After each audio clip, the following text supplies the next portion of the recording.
What's the Krabby Patty's formula? Plankton didn't steal the ingredient. Who did? How does nobody recognize Henry Danger? Now see, that makes sense. And why does Tori look so much like Shelby Marx? Ah! We may never know the answers. Here are some of our favorite unanswered Nick questions. When you walk into the Krusty Krab, you always receive a cheerful greeting from Squidward. Look at them eating that garbage. Before SpongeBob whips you up a Krabby Patty. Sometimes Mr. Krabs might peek out of his office to make sure you're spending money. Together, they keep the Krusty Krab running. What? What's so funny? So what happens when neither SpongeBob or Squidward are at the Krusty Krab? What would we do without Squidward? Surely Mr. Krabs wouldn't close the restaurant down, right? Never! Does Mr. Krabs do all the work himself? Then how do you explain the times when Mr. Krabs is playing hooky with his crew? So who is manning the Krusty Krab when the Krusty crew is absent? I'm coming! Just like the Krabby Patty formula, this is a question we may never have answered. Hey, Krabs! I knew you'd come back. You forgot something. Captain Man is always okay. I'm okay. That's because he is indestructible. But there's something else strange here. Are his clothes indestructible too? That's what I want to know. Captain Man has been dropped, zapped, burned, and more. But rarely does he have even a single tear in his clothes. How'd it go?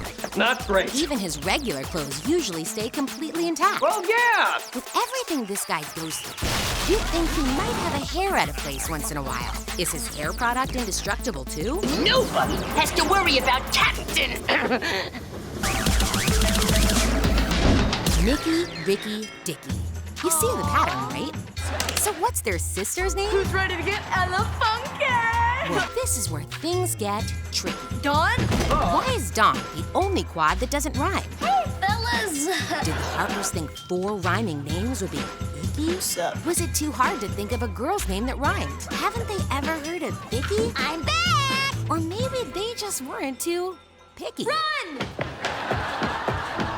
We all remember that fateful day when Sam and Kat first met.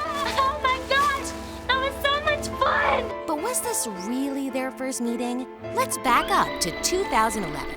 That's right. Way before the dump truck incident, the iCarly crew took a trip to Los Angeles, where Sam Puckett and Kat Valentine ended up at the same party. Not only that, but they even sang karaoke together. It's kind of strange they don't remember each other, right? Even stranger? What about Sam and Jade? Jade and Sam can never meet. They'd kill each other. Looks like they were getting along pretty well back then. Yeah! How do none of you remember any of this? They all heard me rapping, and they was like, and then I showed up, and everybody's like, Remember when Sam was PZB's assistant?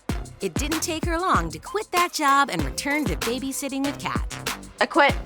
Look, nobody quits on me, okay? I quit on you. Okay, bye. And that was the last we saw of PZB. Or was it? Isn't it odd that PZB looks suspiciously like Double G? Is my name PZB? They look the same. They're both rappers. Drama mama, talking to llamas. And they both have the same assistant named Bunny! Is this a crazy coincidence?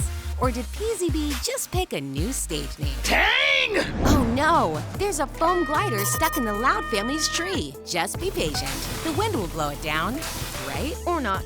What can I do? Wrong. How can it still be there? It's barely hanging by a nose. There's only one way to find out. So what's keeping it in the tree for all this time? But that's just the beginning. Look at how steep the roof is. It seems like it wouldn't take much for this frisbee or this boomerang to slide right off. We'll have to investigate. So why are they still stuck up there? Day after day after day. I don't get it.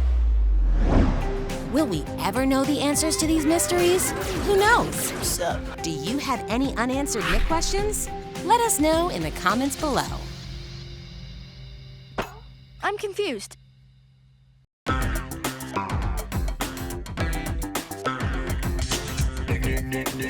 Nick.